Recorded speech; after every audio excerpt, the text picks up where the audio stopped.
Unspoken Issues. Ladies and gentlemen, welcome to the Unspoken Issues podcast. That's right, we're back. We are back, and we are going to be talking some Superman tonight. And Dean Compton is over there. I'm Jesse Starcher. We got Matthew Price on here. He's brought on a special guest. We'll have him introduce her here in just a few moments.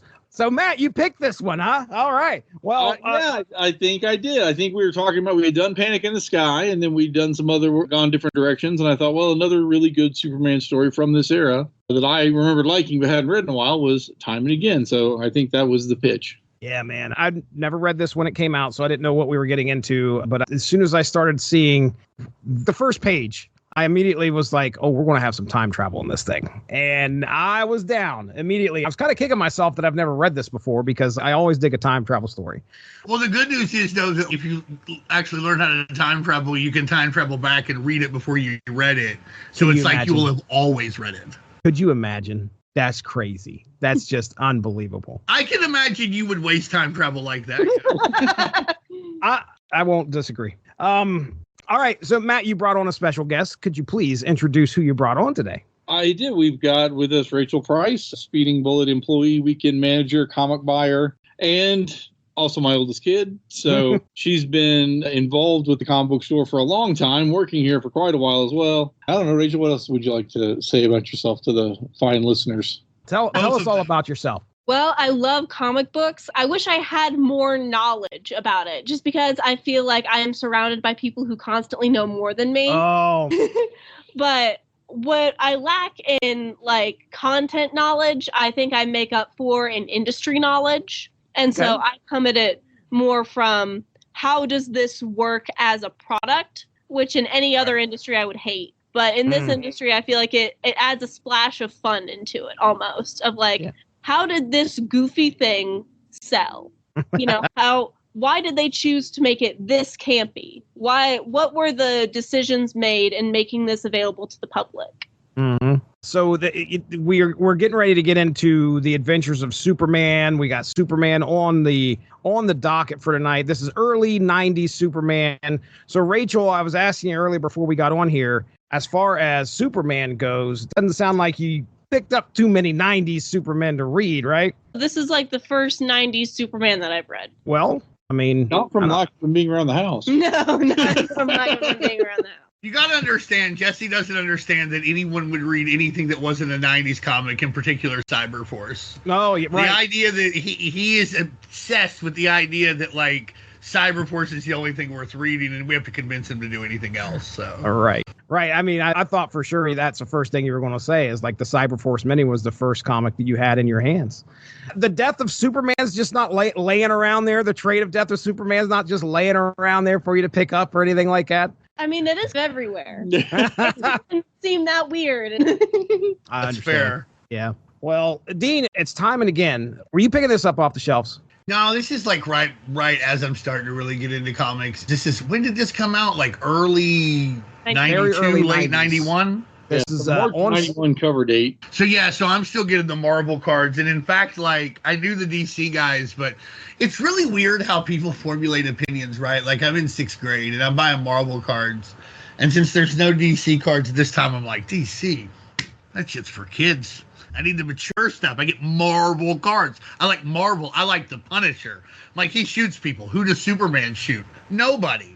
To the point where, like, when he gets a plane, he puts, like, fists on it. It doesn't even shoot missiles like a plane. He can't think beyond the idea that he would punch something, even in a plane. Honestly, I respect his commitment to the brand. At the same time, not enticing to me as a 12-year-old. But, like, I started just, like, going on, I guess around, like, I think I've told you, like, around in the summer between 6th and 7th grade, my mom had to go to, like, an appointment in Little Rock. We went to KB Toy Store. They didn't have Marvel cards. They only had DC cards. Well, obviously, I had to buy something. I didn't know when the hell I was going to get back to Little Rock or anything, stuck in Batesville, Arkansas, 37,316 miles from nowhere. And so, like, I was like, I guess this is what we're getting. And then I read these cards. And I was starting to know about Superman, Batman, that kind of stuff. But then I started getting into it. And eventually I made friends with a guy who had this trade paperback. And I actually read this and Panic in the Sky, like, same night. Oh, really? Like, I just sat at his house, like, I'm over his house being, like, rude as hell, just reading his comic books. He's like, well, you want blah, blah, blah? Bro, reading. Sorry. You want to watch TV? No, I'm busy showing you how literate I can be. You know what I mean? But he wasn't mad. He understood. He was a little older and had a little more money. Yeah, I was like 15 at this time and he was 20. I think this trade paperback was like $9.99, which to me may as well have been all the money in Uncle Scrooge's vault at that time. Can I read this? He's like, absolutely, you can read it. So I think he understood to an extent. So I read those both in one night, and that's when I learned that Superman was on fire in the early 90s. And you can really argue that, like, say from 91 to probably 96, 97, it's arguably the greatest creative era in Superman history. I don't think, Matt's a Superman fan, he can disagree, but it may be a dark horse contender, but I think there's a strong argument for it. The book fires on all cylinders. It works as a weekly book. It works into specials. They integrate Superman very well into the DC universe at this time, establishing more as the figurehead of the DC universe, which oddly enough, John Byrne had tried to sort of get away from before this, but here they go in the opposite direction, make you feel like he's a part of something bigger. And I remember reading both of these and being like, this is really good stuff. I should read more Superman stuff. And then right after that, the death of Superman happened. Worlds collide with the Milestone comics, which is one of the best crossovers I've ever read. And it just goes on and on. So that's kind of my familiarity with Time and Time Again. Also, I used to be this I'm still really depressed and sad a lot, but I'm actually in a really good spot for the last month, really good mental health spot. Very proud of myself. But I used to be even sadder because I was in high school in Arkansas. So, oh my God. So I used to listen to Counting Crows all the time because they're the only thing that they understood me. You know what I mean? This band, finally someone got my heart. And they have a song called Time and Time Again. So every time I see this, I just sing it in my head. You think of that song. Nice. Of course it's the exact same words. So I also think of that. So that's a different memory that I neurodivergently attached to this. Okay. All right, Matt, 91. I mean, I can't remember if you're buying comics at this point in time, and if you are you buying this off the shelf or did you catch it later? I had some of these sporadically, probably in 91. I wasn't quite at the comic book store yet, but I was getting Superman when I had the opportunity. So I don't think I had all the parts of it until a little bit later when I started working at the comic shop, but I had read it back in the early 90s. We're talking this is 7 parts, right? Mm-hmm. So, and not counting the 2 epilogues that happened way later, but literally an odd number since they were coming out more or less weekly. Is this pre-Man of Steel? Yeah. So they're not quite coming out weekly still yet. ongoing. Yeah. Okay, so these are. I was just sitting there thinking what it would have been like for me trying to pick these up too, because I feel like there's a possibility that I might have, if I was trying to pick these up, I probably would have missed some because of monetary reasons. One of the good news about things about Superman though is it stayed at 75 cents longer than any of the other DC books, and then it stayed at $1 while the others went to $1.25. And then once it gets to $1.25, it follows the rest of the book. So for a while, DC, I think, wanted people like you who might not have had $3 in their old pocket to grab a Superman and they could kind of afford it. And maybe any of us, if you were at the store, maybe you could get 2 Supermans if they had 2 different ones. Say if they had Action and Superman or Adventures and Superman, because you had 75 cents a piece. Maybe you could talk to your mom to get you 2 of them. It'd just be $0.25 more for 2 comics, Mom. Come on, Mom. Just one quarter. Come on, Mom. Come on. I know you're made out of money. I see you got checks. Try one of those. Oh, man. All right. Well, yeah, we're going to get into it's Time and Time Again, correct? Time and Time Again. Yeah. It will later also be used for a new Warrior story. Okay. So bear with me. Sit back, relax. I want to read to you a little bit. Feel free to hop in. If I missed anything, correct me if I'm wrong on anything. Here we go. All right. So we're going to start out with Adventures of Superman, number 476. Written and penciled by Dan Jurgens, inked by Brett Breeding, lettered by Albert Tobias de Guzman, colored by Glenn Whitmore. A man calling himself the Linear Man, I don't know if he calls himself that or if everybody just assumes he's the Linear Man, arrives from the future in search of Booster Gold, everyone's favorite blonde-headed time traveler. He locates Booster's companion Skeets and uses him to summon Booster. The Linear Man seeks to punish Booster for past crimes and shoots him out of the sky over Metropolis. Future crimes, actually, but hey, this is time travel. Shoots him out of the sky. Tempo fascist. Shows up and blasts the guy. No kidding. shoots him out of the sky over Metropolis. Meanwhile, Clark and Lois discuss their relationship, with Lois expressing hesitation about marrying Clark because he's Superman. Superman notices Booster's being shot at and rushes to save him. Lois grabs her camera to document the event. Superman catches Booster and they confront the Linear Man. During the battle, a time portal opens and the Linear Man seizes Booster, waiting for the portal to engulf them. Superman grabs the Linear Man's arm, accidentally activating his time controls, which causes the portal to malfunction and become a massive hole in time above Metropolis. As the trio are pulled into the vortex, Booster is blasted back to the ground, leaving only Superman and the Linear Man to be sucked into the vortex as it closes.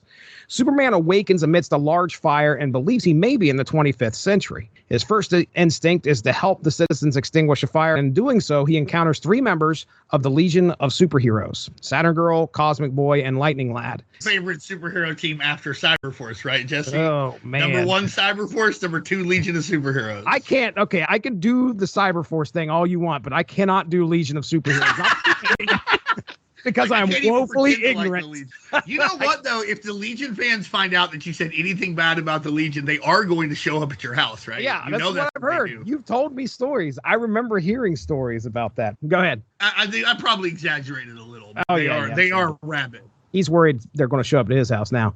They are amazed to see the legendary Superman in person.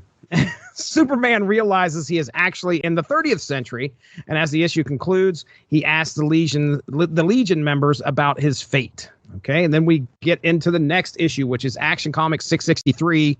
This is written by Roger Stern, art by Bob McLeod, Bill Oakley on lettering, Glenn Whitmore coloring. The Legion of Superheroes explain to Superman that their records from 1,000 years ago are incomplete, so they can't be certain about his fate. Suddenly, a second fire triggers a large explosion, sending Superman back in time again, this time to the 1940s. While as Superman tries to get his bearings, he faints in front of a passing farmer who takes him to a nearby circus, believing he may be from there. When Superman awakens, he experiences vision problems. Soon after, he saves a man from a lion attack, impressing the circus promoter.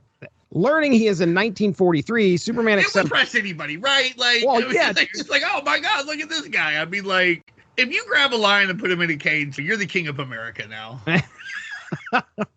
Learning he's in 1943. And that may as well be like how we do it from now on. Might as well. Yeah, you're in charge. Presidential debate. Who can tame this lion? Right. Learning he's in 1943, Superman accepts the promoter's job offer to perform as a strongman, billed as the Amazing Samson. For 2 months, his act is a hit across the nation. Despite his success, Superman feels lost, missing his own time and Lois. When the circus reaches Metropolis, he decides to leave as World War II rages. Superman considers enlisting, but soon uncovers a Nazi plot to assassinate President Roosevelt at a local hotel. Superman foils the plot and is thanked by Roosevelt, but inspiration strikes him. He leaps out of a window to find the Justice Society of America. Outside the JSA headquarters, Superman is stopped by the Spectre, who warns him that further involvement could alter time. Superman pleads to be sent home, but the Spectre says he can't do that. Instead, he sends Superman somewhere where he's needed. When Superman opens his eyes, he finds himself in Warsaw, Poland. Meanwhile, in the present, Booster Gold is thinking he needs to seek out some acquaintances who might know how to bring Superman back. Now, as we get into Superman 54, Jerry Ordway pencils and scripts, Dennis Yanke on inks, Glenn Whitmore on colors, John Costanza on letters. Superman finds himself in front of an oncoming train and leaps to its roof, discovering Nazi soldiers on board. Concerned about his impact on the time stream, he flies away, leaving the soldiers and prisoners in awe. Meanwhile, General Zeiton uses a magical crystal to capture the soul of a scientist named Max Frank. Informed by the flying man with incident at the train, Zeiton demands his capture to prevent interference with Project Citadel. Superman lands in the Warsaw ghetto, where a young girl helps him evade some Nazi soldiers. She takes him home, but her mother insists he leave to avoid attracting danger. The girl gives Superman a tattered robe for disguise. Moved by their plight, Superman is now determined to help. He notices a Nazi transport carrying mysterious cargo and follows it to an underground facility. And overhearing plans to use refugees as test subjects for an atomic experiment, Superman blasts through the walls to confront General Zeiton, recognizing him as Mr. Z, a foe he recently battled, I believe. Yeah, but who doesn't know who he is? Everyone's favorite time travel trope. time travel. Superman wrecks the facility and heads off to intercept with both the atomic bomb and the train with the refugees. He stops the train, allowing the refugees to flee. In a desperate move, the Nazis decide to drop the bomb on Superman. Superman grabs the bomb, flies it into the sky, and it explodes high above the city, sparing the refugees below. And then we get into Adventures of Superman 477, our fourth story here. Written and drawn by Dan Jurgens, inked by Brett Breeding, lettered by Albert de Guzman, and colored by Glenn Whitmore. After the atomic bomb explosion, Superman finds himself on a desolate, icy planet that suffered a catastrophic event, encasing it in ice. Meanwhile, the Legion of Superheroes learn that the Sun Eater, a gaseous being that devours stars, is still alive and heading for Earth. The Legion decides to confront it once more. Superman sees the Sun Eater in the distance and commandeers a local spaceship to confront it. The Legion arrives and Wildfire attempts to place a bomb inside the Sun Eater, but encounters complications. Lightning Lad and Joe assist. Lightning Lad, who is Joe? I wrote down Joe. Say it again. It's Joe, first name, last name, Nah. Joe Nah. Okay. Joe Nah assist in detonating the bomb, but are nearly lost in space until Superman rescues them with his spaceship. However, the Sun Eater remains unstoppable. Superman explains to the Legion. He eats suns, it's kind of tough. Superman explains to the Legion that he is bouncing through time and asks about his fate again and when he's supposed to die. Like, Superman can't let this go. I don't know. Maybe we can talk about that here in a second. He's trying to find out when he's supposed to die. He's in love, bro. Yeah, I get it. They advise him. No, I mean, I was getting there.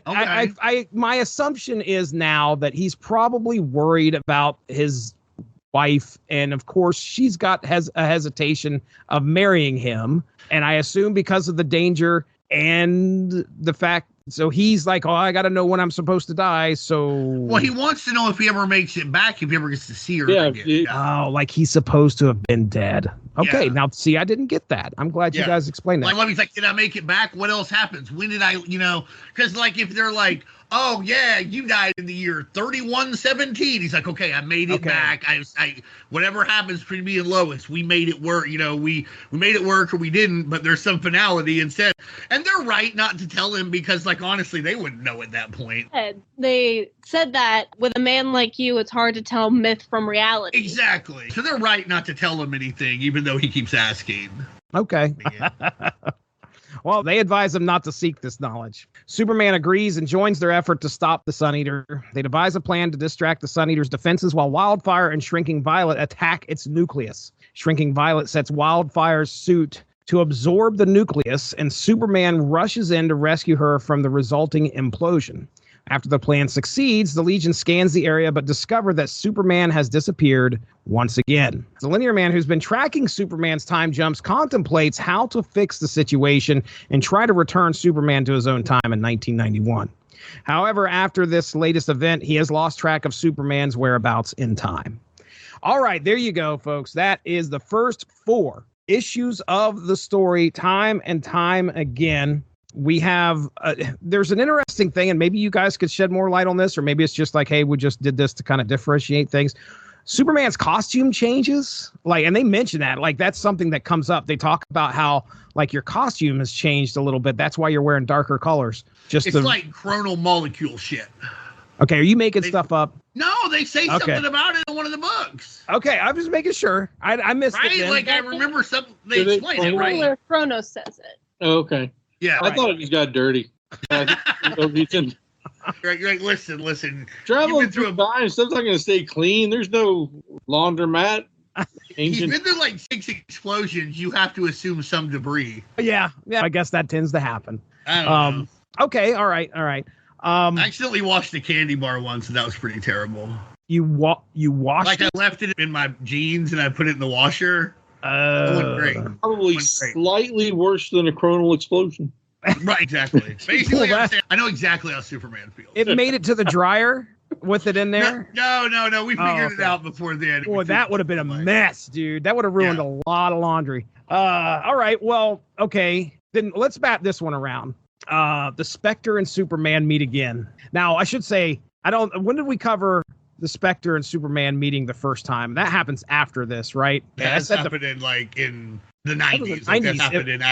Later 90s, mid to late 90s. Right. Anyway, I mean, it's cool to actually read that Superman and Spectre are coming face to face, and Spectre's doing a Spectre thing. Like, well, we can't exactly get over there to face Hitler, but instead we're going to send you. And Spectre, you can't talk to the Justice Society. You'll mess stuff up.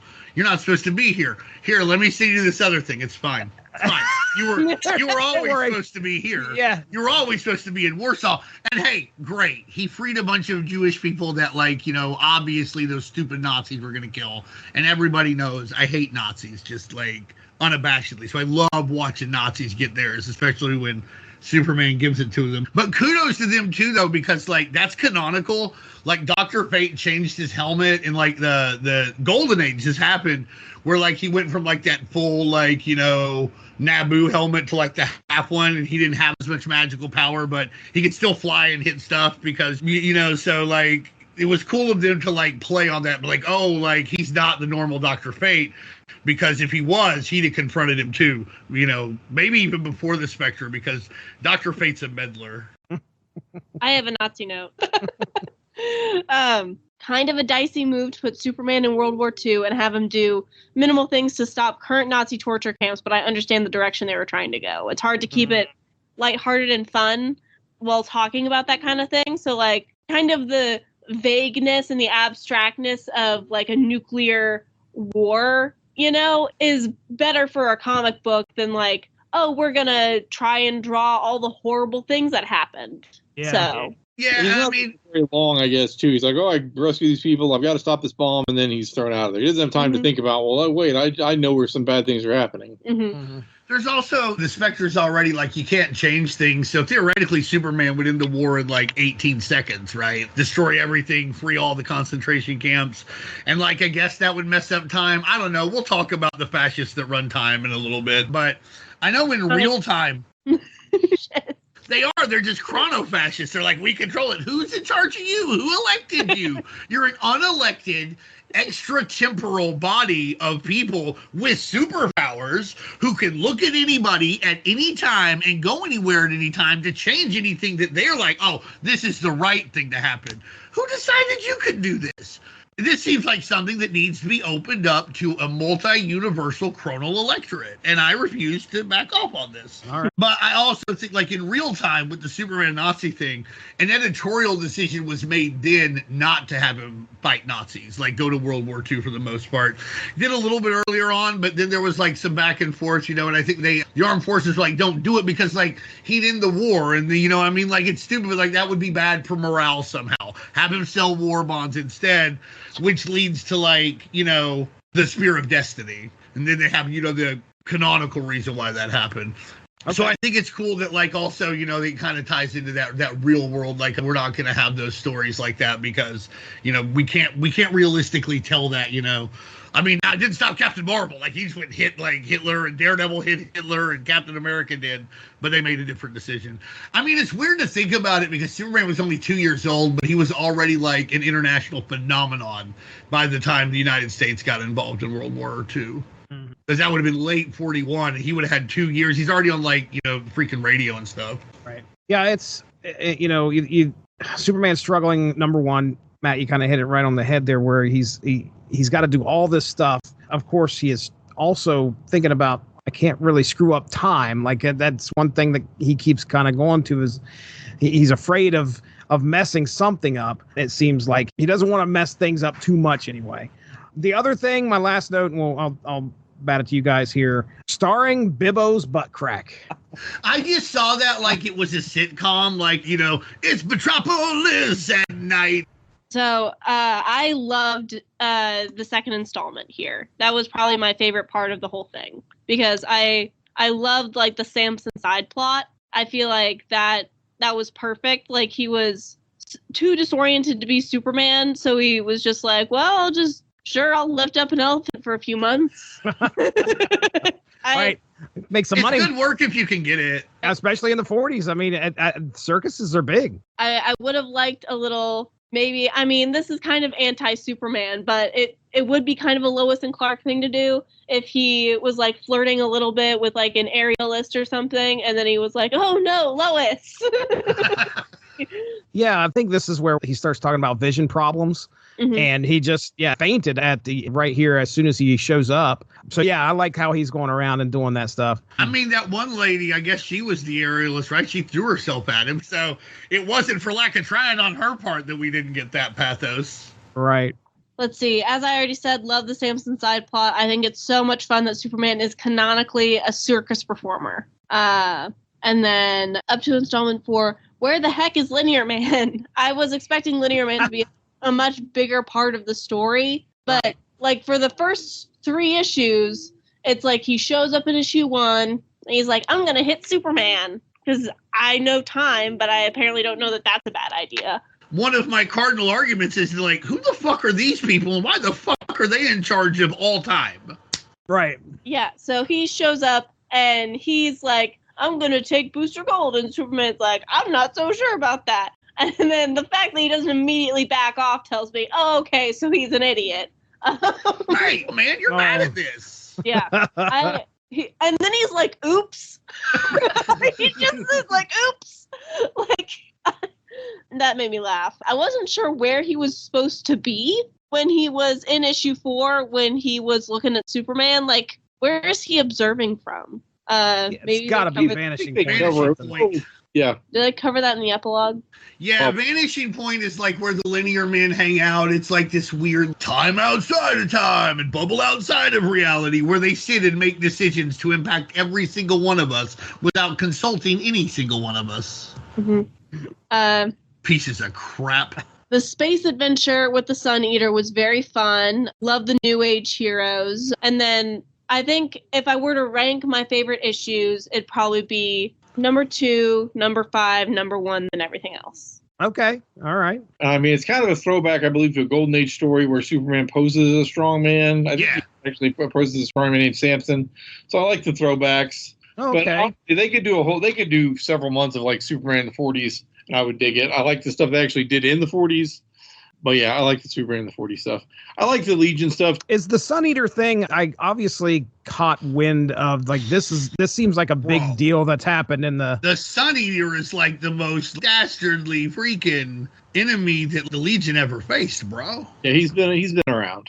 Yeah. Okay. All right. Yeah. It's like Jim Shooter's big magnum opus is like they fight the Sun Eater and Pharaoh Lad kills himself, taking a bomb to the middle of it, blow it up. And that's where the Fatal Five come from. They free the galaxy's deadliest criminals, but they still can't stop the Sun Eater without Pharaoh Lad's sacrifice. And then later, that's the basis for the Final Night crossover. When did that happen? 96? 95? Somewhere around there. I think it's after Hal Jordan goes bad. The Legion gets complicated and convoluted at different times, but that story has stuck through every Legion continuity of which I'm aware. Yeah, it seemed like it was a big deal. Yeah. I had a feeling. Wildfire in all his 70s glory being like, what's the big deal, guys? Look at me. I was designed by Dave Cockrum. I'm ready for anything. Any other notes there, Rachel? None that we can cover yet. Okay. All right. Dean, I'll let you go here, man. What are you thinking here? All right, Booster Gold, great as always. Just like, oh man, Superman's gone. Can I make some money off this? Hey, you know, just French kiss, French kiss. Also, gotta be one of the few like non-Justice League quarterly appearances of Reverb. Did y'all see Reverb in this? Who is Reverb? Reverb is like Vibe's brother, right? Oh, okay. And he was in the Conglomerate. You know Vibe from like the Flash show? Yeah. Well, this is like his brother, and he joins the Conglomerate. So when Booster Gold's like hanging out and finds out that Skeets died, that's who he was chatting with. So I like that. It was sad. I like Skeet, so it was sad that he got done dirty. Oh, yeah. Always fun to see Superman punch some Nazis. The Samson stuff's always fun. You know, it does tie into that. And also, for some reason, Superman fights Samson. I don't know why. He did like All-Star Superman and stuff, so cool. But all in all, you can really tell that this is a creative team that's finely tuned. Like everything leads very neatly into the rest. You don't normally compliment editors necessarily, but at this point, they're doing what will soon be a weekly book. Right now, it's 3 out of 4 weeks a month, and it's very seamless. And that seems decidedly hard to do, especially now. You get a lot of books that don't come out like every 6 weeks, let alone monthly. And this is essentially like a story that we had to have a full completed issue like every week. So I'm always fascinated to see that. The Legion of Superheroes, I love them. I think they can get very divisive, but I always like seeing them. I do wonder though at this time, since they had decided to separate the Legion from Superman's continuity, or John Byrne had, there was no Superboy, etc. Why not just keep them totally separate? It wound up getting so like weird, and people used to just fret about this connection and what it would mean or didn't. If they were going to sever it, why not just sever it? Like, you could just do it. Like, I've heard people be like, but Superboy was their inspiration. Robin could have been their freaking inspiration. Who cares? Like, what are you talking about?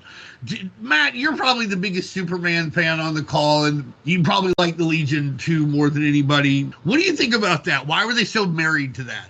Like, they're like, on the one hand, it didn't happen, but on the other hand, we're going to keep this together and budget. Why not just sever ties? Seems like easier. I think once Byrne left, they kind of wanted to put it back closer to how it was, because really Superman and the Legion or Superman and the Legion, those stories work. They did a whole bunch of them. Yeah. So I think once they got past sort of the initial reboot and Byrne left, I think they're like, well, we don't have to not do it because of him anymore. We kind of like it. So, I mean, I think it did get confusing in some places, but I think their individual stories are pretty good. You know what I mean? It's just if you sort of look at it from the larger view and like, well, wait, when are these guys doing what? Then it's kind of, but I think that's the case maybe with all the Legion stuff. If you try to make it all mesh perfectly, I think some people can, but it works better if you just look at the individual story you're looking at. If that makes sense. Yes. Some people, like, they have those boards, like what you see on them conspiracy shows with the string, like Lightning Lad, Saturn Boy, Andromeda, Leviathan, Time Trapper, just a big circle around that one, newspaper articles and shit. I also really like the way the Clark and Lois interact here. And I really love Lois. Rachel, you're obviously more in a position to comment on this than I am. But especially then, there was like a big problem writing women, particularly women supporting characters in comic books. But I feel like they did a pretty good job giving Lois Lane a good amount of agency here. Like at one point, she's like, I'm not going to sit around. I'm a reporter. I'm going to go get the story. What am I doing?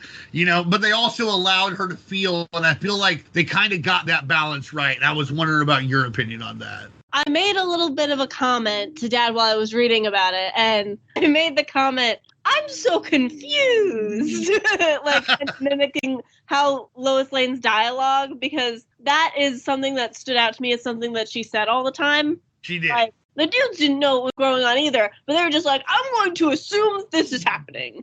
And then they just went with it. And then Lois Lane's like, I'm confused. This time travel thing seems like it's confusing. And this thing with Clark seems like it's going to be confusing.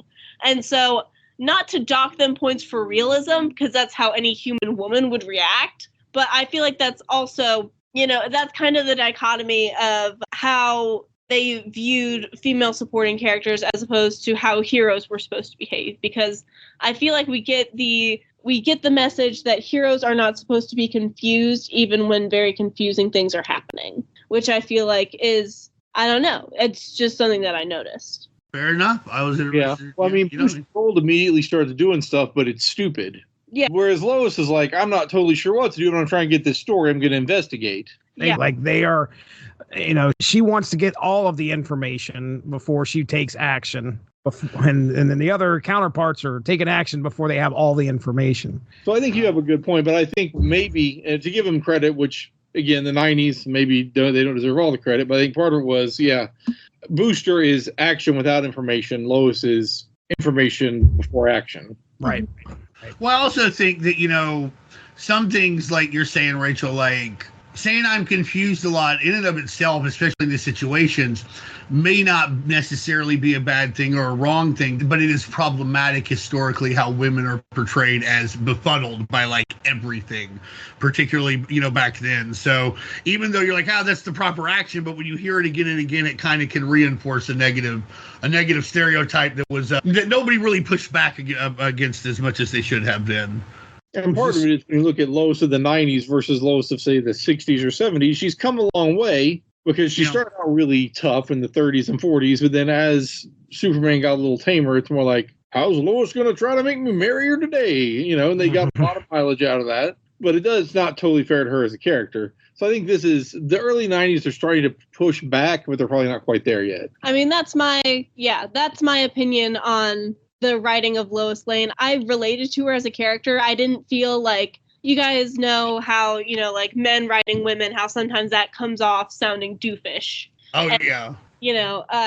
Like there are a lot of jokes of like a woman would never say that, let alone a human would never say that. Right. So, I definitely didn't feel like, oh, wow, this is something that no one would ever say. So I definitely felt like the writing was realistic. And I felt that all the way through, there were little pieces that made me laugh because I don't think they weren't realistic. They were just funny. Like in one of the issues, I'm getting a little bit ahead of myself here, but this is a good place to put it, is he's like, wow, I'm so glad I paid attention in history class, Right. like now that I know this. And so I feel like that was either something that they were intentionally trying to be kind of funny with, or maybe like kind of 40s style, like pay attention in school, kids. You might get to 1940s and have to know stuff.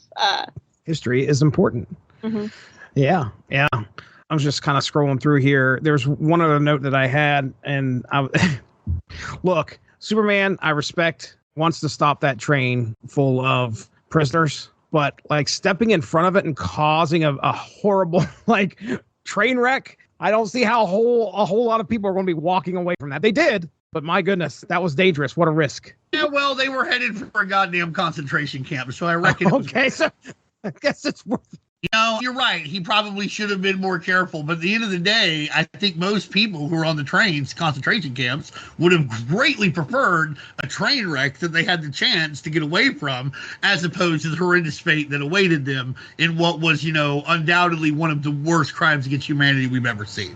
Fair enough. Hey, I thought that was kind of a comic book reason of it's going to look cool if he does this. It absolutely was. Versus that panel, it looks awesome. That panel looks awesome. Ton of sense. I think it's yeah. done because like, oh, hey, won't that look cool if he does that? And then we'll explain it. Yeah. Yeah, do you have the panel where he's like, oops, that was probably a bad idea? He spends a lot of time in these first few things, like punching things, and be like, oh man, maybe I shouldn't have. Like when he punches the guys, like, in his office, that he punches this thing too, he's like, oh shit, I should have thought about that. You're getting blasted through time, Superman. I'm going to cut you a little slack. What in the world came over me? Yeah, that's what he says after he smashes the... Well, he was angry. Listen, he's not the first person who saw some Nazis and just punched before they really thought about it. I see. I see. I'll cut Superman some slack for that, too. Be like, shit, I'm punching this thing. We'll figure everything else out later, but swastika equals punch. It did also have to tie back into Superman 51, which I don't know if they planned this far in advance when they did that, with the original Mr. Z. When he says, I don't remember exactly because I didn't reread the whole issue, but somehow Superman was told he would cause a train wreck in the 40s. And he's like, whatever, I don't know what you're talking about, and you're crazy. Right. But because Mr. Z because at this time he meets Mr. Z, he's like, no, you can't zap me with your magic cane, sir. Which I guess he would spell sir with a Z because he's all on that cyber talk. Like this guy's in his chat room in 1996. Oh, man. All right. Any other notes before I move on to confuse Mr. Z and Mr. E a lot, too. Mr. E. Mr. E's one of the trench coat guys. What takes Timothy Hunter with John Constantine and the Phantom Strange? Mr. E, get it? Yeah. I thought they were the same guy for a long time. Spoiler, they aren't. Oh, okay. By the way, I'm in the process of making my way through the Jeff Johns run of Booster Gold. And I loved seeing him in this because we had done volume 1 before I read this. We just did volume 2 this past Friday. I think we recorded it. So big fan of Booster Gold, even though he's not in this the whole time, but he's showing up here a little bit, which I love it. I love him too. I love him on Brave and the Bold especially, but that JLU episode, the greatest battle, the greatest story never told, that might be the best episode of that show, and it's the best, you could show Booster Gold. Good episode. And my little sister's a huge Booster Gold fan. Like her and her partner cosplay Blue Beetle and Booster Gold. Well, Booster Gold is cool. I don't know if I've asked you, Dean, if your sister or Jesse, has she read 52? I have not read 52, but I've read Countdown for some reason because I'm that guy. That is a strange way to go about it, but you could. Not saying you couldn't do it. Hey, listen, Matt, not only could someone, I did. He did. I did. This isn't a hypothetical that could possibly happen. It happened in the past, provided Superman doesn't zap out of a nuke. which Like you're I saying, guess is possible. I've meant to read 52 for a long time, and I think they're collecting it again, and I'm going to get it. Probably from Speeding Bullet Comics, where sbcomics.com. You're looking for anything, these two are going to be able to hook you up. Get on there, email them, give them a call down there. Dan, Hunter, Matt, Rachel, the whole gang, can't do better. I do all my shopping with them now at this point, and I couldn't be happier. So check that out, sbcomics.com. Get on the Facebook too. They're on Facebook. You can find them. Instagram, it's the new future. This is what it's sad because now as Superman traveled to this, he'd come out of a nuke and he'd be like, everyone's arguing on Instagram, oh my goodness. So I'm gonna order it because it is supposed to be really, really good. But I do want to read it. I wasn't getting comics at that time because I was broke, and then I got some money when Countdown was coming out. So then I started getting comics again. I was like, oh, I'll get this because 52 was good. This will probably be good too. One of the many things I would be wrong about in my life. Well, you never know. Sometimes they work, sometimes they don't. Right. But that World War III spinoff of it was pretty good. Okay. All right. So we're going to do phase 5, 6, and 7. We're going to wrap this story up. Start with Action Comics 664. Superman awakens millions of years in the past. Before I get into that, let me give the creative team. Roger Stern writing, Bob McLeod artist, Bill Oakley lettering, Glenn Whitmore coloring. Superman awakens millions of years in the past during the age of the dinosaurs. Struggling with the prospect of returning to his own time, he befriends a dinosaur. Suddenly, he hears his cry for help and discovers Which Kronos. is the right move, right? If you wind up stuck with a bunch of dinosaurs, find one to get on your team. Oh, yeah. Oh, yeah. Discovers Kronos, a villain of the Atom, who is trying to avoid being eaten by a large dinosaur. Kronos explains that he was accidentally sent back in time and his tech is malfunctioning. He suggests that he could use Superman's energy to jump forward in time. Kronos cobbles together a rig. I love superhero science. What the hell is this? Dude. You kept enough chronal energy in your now black suit. I could jump forward in time. Yes. What? Doc Brown would murder this man on the spot.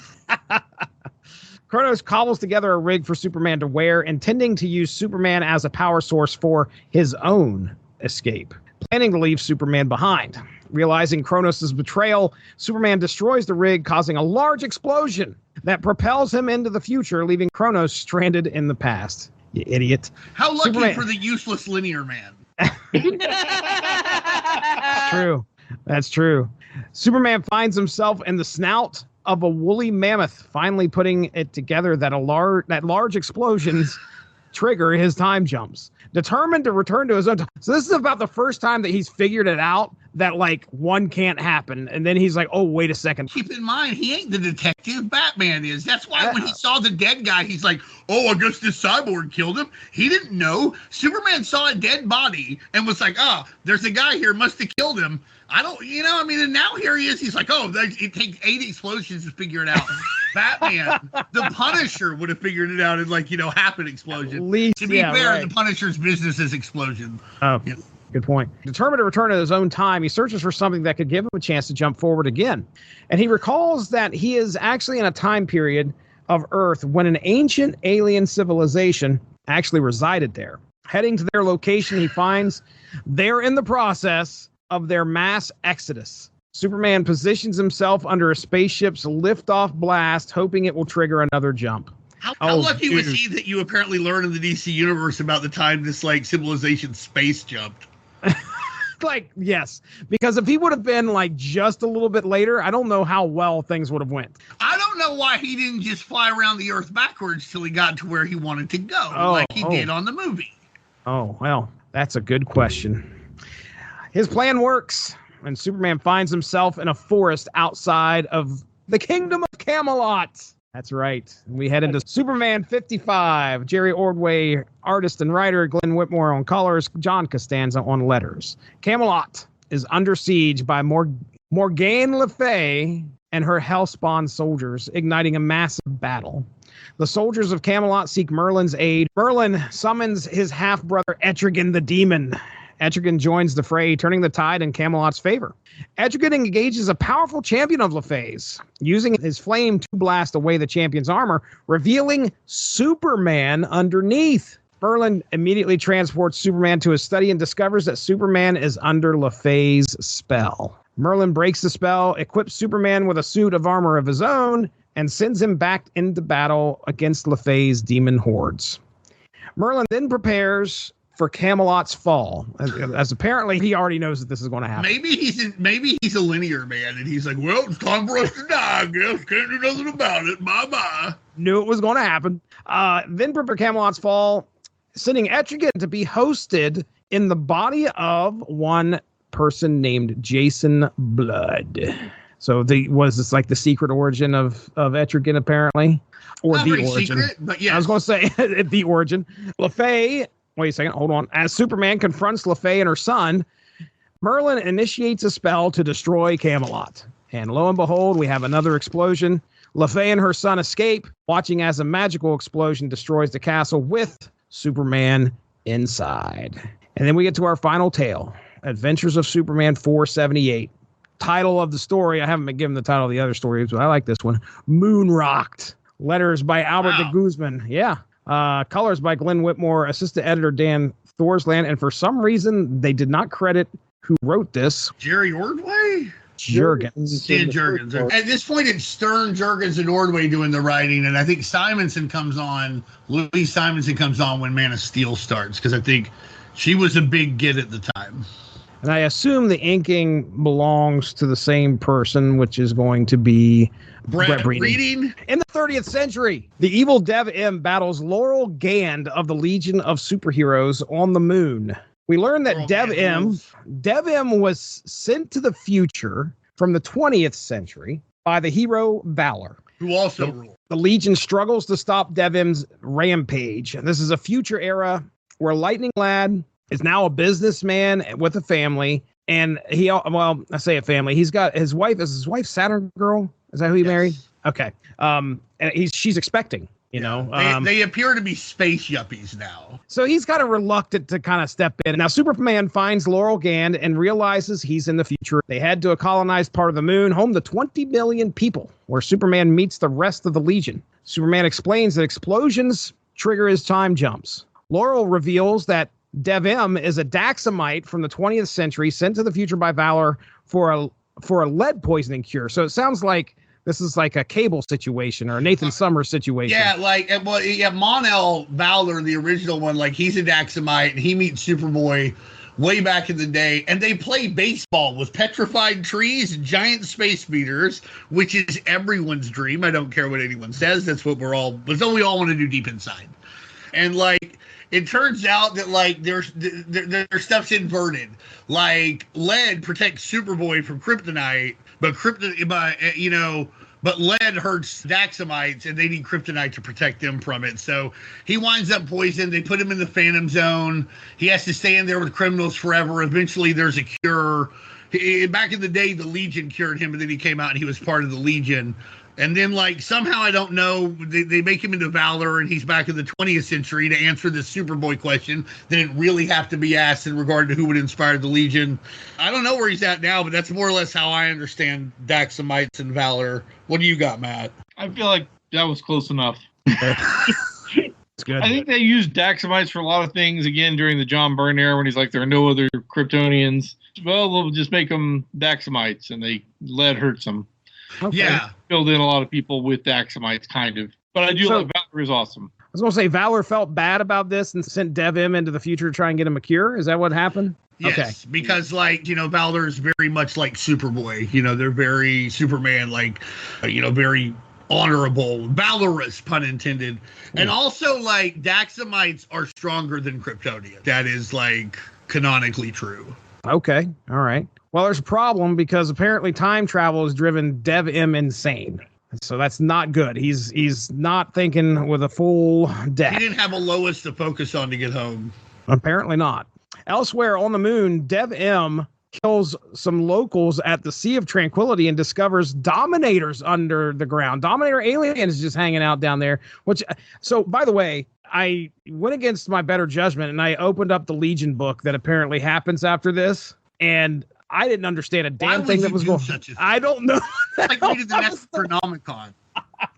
I'm looking at it. I'm like, what is going on here? Dominators are going. I thought, oh, this will be a real easy story because I really wanted to know what happened after this story, and it was not an easy story to follow. But by the way, just putting this out here, Dominators, one of the hated villains of the DC universe, apparently more frequent in the 30th century, trying to make a life on the moon, I guess. The Dominators are doing Dominator things. They find the Legion and Superman find a nearly dead Dominator, and Saturn Girl reads its thoughts to learn that Dev-M has accessed a plot to destroy the moon that involved like 3 bombs.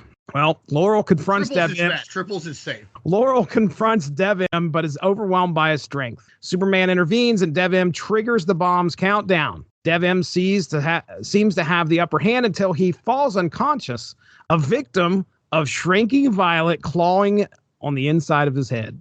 Saturn Girl is able to stop the countdown, saving the moon. The Linear Man reappears. Not Cable. Not Cable. This is not Cable. Not the Terminator. The Linear Man, who's found Superman's location, was waiting for the large explosion to occur to send Superman back in time. He's like, this is going to happen. I'm going to grab him. I'm going to get him back to 1991. And the bomb gets stopped. That upsets him just a little bit. So much so that he grabs the trigger for the bomb, apologizes to Superman, and then proceeds to obliterate the moon. Superman is instantly thrown back into his present time, and he is forever haunted by the tragedy that had to occur to bring him home. What a crazy accurate shot for like a random explosion. There's no rhyme or reason as to like, okay, he's bouncing all around. Unless maybe Linear Man finally puts something into play. Like, okay, I've got these 5 things that are into play, and I got to have this explosion happen so I can finally get him back into 1991. Boy, what a lot of things had to happen. But man, the moon just blew up. Yeah. In the 30th century. And the way that we end this story is Superman is like, he's glad to be back home on the moon, but he can't believe that had to happen in order to get him there. And that's where we end it, unless you grab the issue of Legion of Superheroes that I was talking about and be completely. Which you do not recommend. I do not. Don't jump into that thing. You better read the first 5 issues before you get into that. I think it was issue 19 or something like that. But either way, we're done. Time after time and time again. That's what it's called. Time and time again, we have finished it. I'll throw it to you, Dean, here first. What are your notes? Well, I think one of my big problems, honestly, and I get why they saw the Legion so much, but there's so many people across time in the DC universe. I wish we could see Jonah Hex, or I wish we could see Enemy Ace. Or really, the guy you want to see is Space Cabbie. He drives a cab in space in the future. Where's Space Cabbie? That's the guy we want. Been a cool issue to read. I know. It's all very well done, and I think it makes for a fun story. But I think the first half was a little better, and then it just kind of ends anticlimactically with Superman being like, "I wish I could help, but I'm stuck here." And I think you're supposed to be like, oh man, even the most powerful man in the world sometimes is powerless. But it just felt like a movie where they ran out of time. Like all of a sudden, oh man, we gotta end this thing. It does. It really feels like it is like wham, done, credits roll, and you're like, wait. But I always like seeing Laurel Gann. She's one of my favorite Legionnaires. I'm not really sure why. I just think it's cool that there's a Supergirl analog in the Legion that's a Daxamite. And you got the Linear Man is just useless, and he's so like lucky and weird, but at the same time, I like him for those reasons. He's just like, I don't know. I mean, I don't know if it's on purpose or not, but he feels very much like a Cable parody in a good way. I was really getting Cable vibes quite a bit from this, and we are like 3 years outside of Cable's creation. Like Cable was created in what? First Cable was January 9th, 1990. So that would have been almost 1 year prior to the story. That's so he does crazy. Feel a lot like Cable. But all in all, I mean, it's a fun adventure. You accept the wonkiness with time travel. I like that they kept all the subplots going I thought they did a pretty good job back on Earth. I really appreciated the Luthor guys who are like, maybe it's the end of the world, but we won't have to do that. Because I think that like every day when I go to work. So I really respect that. All in all, I mean, I'd recommend it. It's a nice time travel story. And if you like Superman, you like Superman of this era, you'll like it. I think it starts stronger than it finishes. That's like my big complaint about it. Okay. I've got a few notes. Let's just, right now. I have listened to more Was Not Was because of Everybody Walks the Dinosaur and that joke that was made in that one issue than I ever have, and probably when it first came out. Oh, I shouldn't say that because that was on the radio a lot. That mistake. Probably within 20 years. I've listened to that song about 5 or 6 times. My son, by the way, I made my son listen to it. My 14-year-old is like, that song slaps. And I'm like, yeah, it does. That's right. It transcends generations. I thought you were going to be like, and he called Child Protective Services on me. Come on. I didn't realize, though, I was telling Evan, I think I put this on the site, but I didn't realize how violent that song gets. Like, because at the beginning, it's Everybody Walks a Dinosaur, and it continues that way for a few verses. Yeah. And then at the end, it's Everybody Kills the Dinosaur. Everybody killed a dinosaur. Well, they're hungry. That's sad. I don't know what you want me to tell you. It's the circle of life. I don't. You got a good point. Camelot, it had to happen, Matt. You said it had to happen. It hasn't aired yet. I mean, at some point it's going to air. It's edited. It's on the agenda here. Death's Head 2 made it to Camelot at one point. So if you're time traveling, I mean, the odds of you hitting Camelot are like 1 in 6. Yeah. Also notice the Swamp Thing reference where they're like, since the elemental fell, because in the Rick Beat Swamp Thing run, Swamp Thing was like kind of traveling through time like this, and he wound up in Camelot, and they're like, oh, there's a prediction that like will fall, and he's like, oh, I'll get real big and you can be on my back, and then he time travels and it falls. So that's the elemental they were mentioning. As far as the story goes as a whole, I had a good time reading this. This was a situation where I'm a big fan of time travel, and kind of seeing Superman have to go through that. I know I've seen other stories that told this, use time travel as a device with Superman in it, but this is the first time I really sat down and read 6 consecutive issues where he's trying to get back, which is fun. You're trying to figure out, okay, how's he going to do this? How's he going to get back? Is he just going to continually bounce around in time for quite a while? So all together, and it turns out, yes, that's how he's going to get back. He's just going to bounce around until he randomly gets back to where he's supposed to go. Rachel, you can go ahead and go. Okay. I started to talk like the comic books as I was writing stuff down because I wrote Superman meets the dinosaurs. What a read! Very campy. Right there on the front cover. Right. I like the addition of Kronos. Very interesting to run into him 200 million years in the past. Like, just, oh, coincidence, we're both here at the same time. It's like a lot of coincidences. California and running into somebody from your hometown. Also, like, why is he a villain of the Atom? Because, like, it's like, hey, what do? I get real small. What do? I have mastered time. What? How do they fight? I do think that every time I see Kronos. I thought I would like the 6th installment more than I did. Camelot was an interesting place to explore, and they mostly avoided doing that. Like, most of the scenes were either inside the castle or right outside the castle. Yeah, and it was not like the Samson issue, which I liked. It was, just very much like, let's shove you in this suit of armor and you go fight people now. It was not a lot of exploring Camelot. It was just a lot of Superman being pushed around. And so I liked that we got to experience Camelot. I wish we could have gotten to experience it a little bit. Always good to see the demon, though. Oh, I love Etrigan. Was he talking in rhyme? I didn't notice. He did, but he didn't once, but mostly he did. Okay, all right. And then I said, kind of a depressing ending, R.I.P. Moon.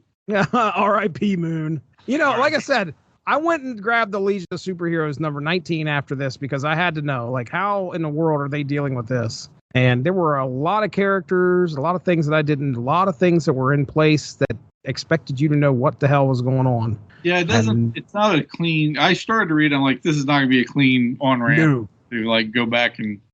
No, it was not. Believe it or not, you're not the first person to criticize the Legion of Superheroes for that. This mythology seems impervious to human understanding.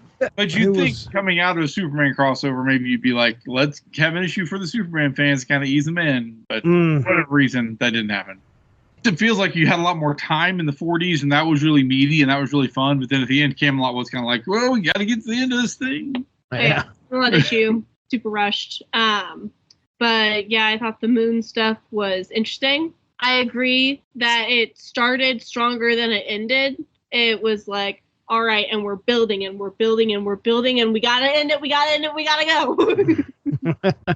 Yeah, art was good throughout, I felt like. Yeah, absolutely. There wasn't any jarring like, oh my gosh, I'm reading this comic now. I think everything flowed really well. because we have two sort of epilogues after this where they were like, this story isn't completely done yet. We got more to add to it.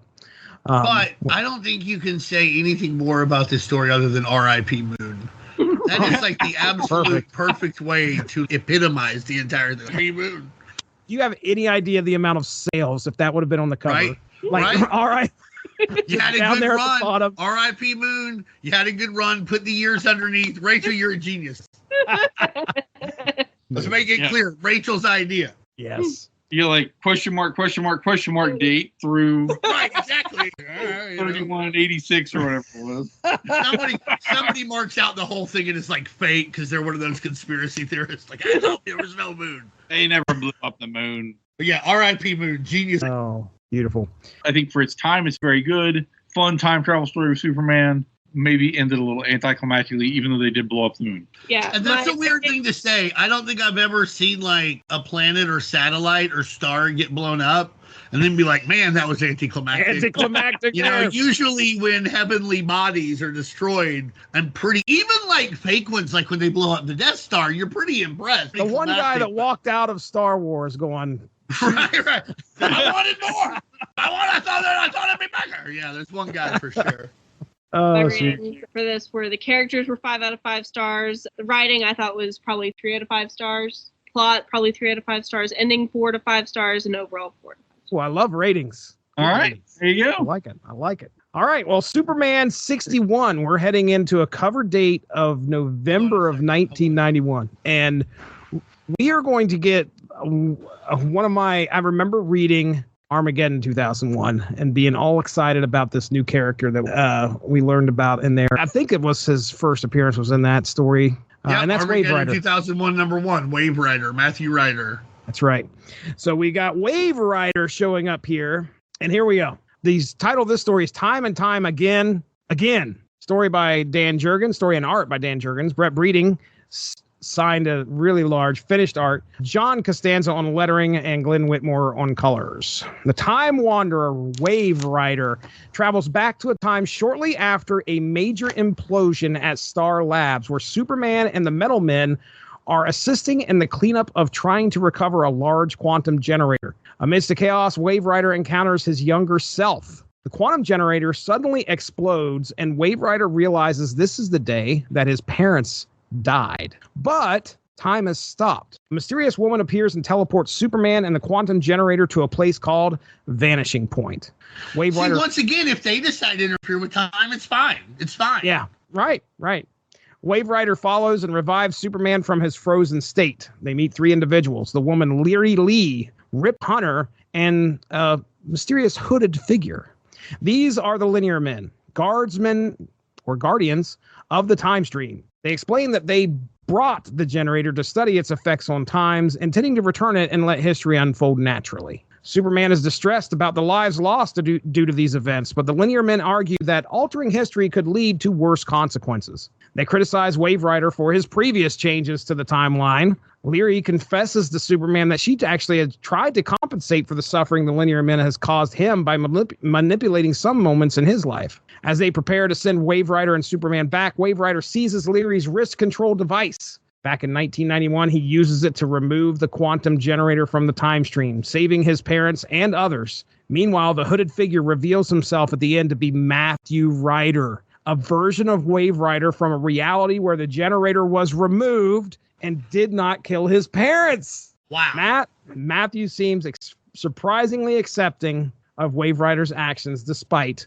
the potential implications. And then we go a little bit further to Superman 73. And as we get into that, cover dated, this had to have been 92, November of Superman's 92. About to die. And our creative team is Dan Jurgens on story and layouts, finishes Brett Breeding, letters by John Costanza. Costanza. Colors Glenn Whitmore. Leary approaches Superman for help, expressing the Linear Men's concern over Wave Rider's mental state and warning him of a potential encounter. Later that evening, Clark and Lois are dining with Lana and Pete when an elderly man at a nearby table has a heart attack. Clark is about to intervene when, time stops suddenly, and Wave Rider materializes. Wave Rider realizes this is the moment his grandfather died. with his younger self present at the table. Superman notices Wave Rider's distress and attempts to reason with him, but Wave Rider transports them both to the vanishing point, a place outside of space and time, to confront the Linear Men. Leary, Rip Hunter, and Matthew Rider are there. Wave Rider believes they are tormenting him, making him relive his past tragedies. Which, by the way, I can't remember if we get word as to whether they are or not. I don't know who is bouncing Wave Rider around in time. I feel like it wasn't them, but I don't know. The Linear Men attempt to restrain them, but Wave Rider resists. As Matthew Rider reveals himself to Wave Rider in a moment of desperation, Wave Rider blasts Matthew, killing him. This action disrupts the time stream, plunging them into it.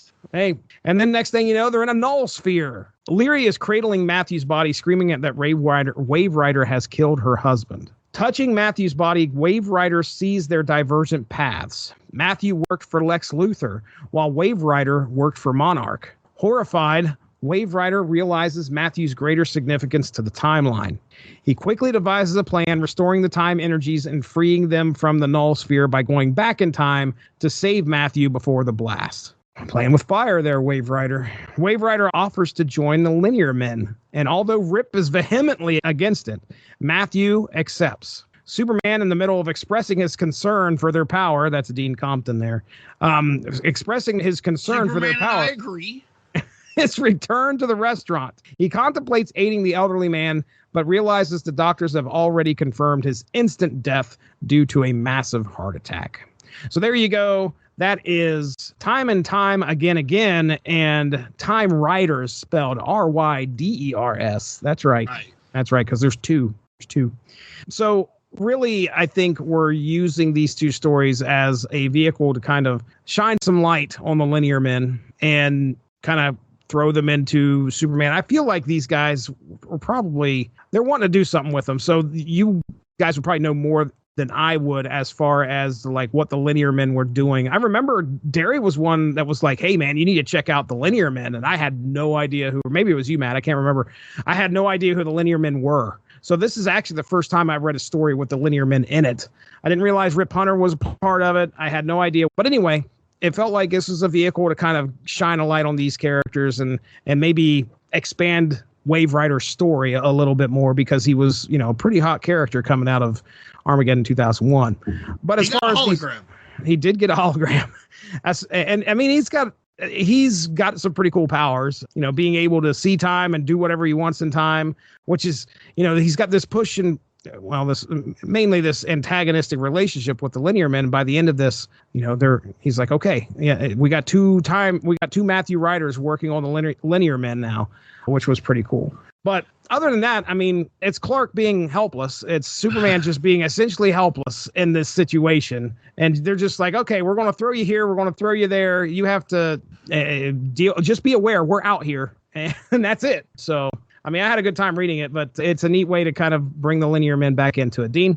I think that the second one, which also features a page of Doomsday punching his prison, so that's, coming up, Superman's going to die. But I think the biggest thing about that is, and I wonder if this is on purpose, because Jurgens had to have this somewhat on his radar at this point, or maybe was about to, was they're going to play a big role in 0 Hour, which is going to happen in like a couple years after this. That's probably the apex of Linear Men as far as I know, like when they were in 0 Hour. I think they were trying to expand the Superman family a little bit, and I don't think they got over enough to really play a big role after 0 Hour. I'm sure they did a couple things, but that was probably their big, yeah. Yeah, so the other thing is I like the Metal Men. They were in the first issue. I didn't like how Professor Emil Hamilton was like, they're just machines, and Will Magnus is like, shut up, man. They're my friends. Right. So it was just, the first issue's nice. It ties this up, and it also kind of ties up Armageddon 2001. It's kind of a double tie-in. I think the second issue was just kind of like, hey, it felt a lot like, I guess it was Superman 73. It felt a lot like, we've got a neat little story to tell. We've got to kill some time while Doomsday shows up. Let's bring this back together, because there were some loose threads with Wave Rider going through doing whatever he wanted in time, but they had already established that the Linear Men didn't like it when people did that. Let's tie this up in an issue, and if it gets people more interested in the Linear Men, cool. And in a year and a half or so, we're going to use these guys. So they've got a little rub in our number one superheroes books. That's kind kind of how I felt. I guess you could say the biggest probably impact of Linear Men is that you had Rip Hunter and people traveling through time with him on Legends of Tomorrow on the TV Right. show. Yeah, that's probably the biggest. Yeah, the biggest one is that the Linear Men do wind up doing a lot of Legends of Tomorrow stuff, which that is a batshit crazy show. If you have never, watched I love that. I like that. the best episodes are the Jonah Hex episodes. So the germ of the idea is kind of there. I think Vanishing Point is in the TV show. That sounds familiar, but I can't say for sure. Yeah. The germ of the idea is definitely here. And these guys with, Wave Rider would show up and talk to Superman every now and then. And I don't know when he started getting less play, but solid issues. If you read time and time again, you don't have to read either of these. They don't add anything to that, but they are neat snapshots into how time travel is going to work within the Superman comics, which means how it's going to work in the greater DC universe, which means that it is ran by an unelected imperium of chrono-fascists. I do recall saying and sending a message to you guys about how excited I was that I did read these 2 issues on top of what we had. I appreciate a good Wave Rider story, and this kind of gave us a lot more to, just like you were saying, expanding on the mythos of Wave Rider and the Linear Men. So I'm all right with that. Necessary for the time, but it doesn't hurt anything to give you more context. Do you have any notes there, Matt? No, I mean, like I said, I just kind of read those briefly, and I thought, okay, you kind of wrap up the Matthew Ryder thing for the most part. That's the most important part of it. Really, that almost goes more with Armageddon 2001 than with Time and Again, but nonetheless, probably good, at least as far as to kind of put a bow on that story to some degree. Mm-hmm. And get them ready to be big players in Zero Hour, which is the Crisis in Time. Yeah, going back. Do they show up in the Chronos series? I can't remember. I haven't read that in a while, but it wouldn't surprise me. Okay, there's a Chrono series. Like are we talking about the same villain that's in this episode? It's a replacement of that guy. Yeah. Okay. I think he finds his suit or something. I'm not positive. That sounds correct. That he found his suit. Pretty good. I feel like he's a guy. He has a time travel suit, and he's sort of on the run from somebody, and maybe it's the Linear Men. Critically acclaimed, but a commercial flop. But kind of similar to how he appeared in JLU in the 2-part episode where he was traveling through time and they meet the Western heroes. And then there's the Justice League of the Future with like Static Shock and Green Lantern and Hot Girl's Kid or whatever, where he was like, I wasn't really, at first he wasn't stealing anything, and everything, but like he was just kind of messing around.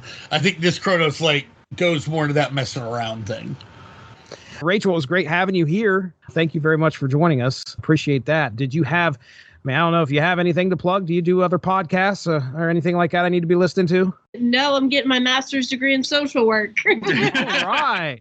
LCSW? Yep, I'm going to get licensed after I get my master's. Nice. Well, then, Dean Compton, tell them about the Unspoken Decade. No. All right, then. No, for real. The unspokendecade.com. Lots of great stuff going. We're going to publish something today, as a matter of fact. And the Unspoken Decade over on Facebook.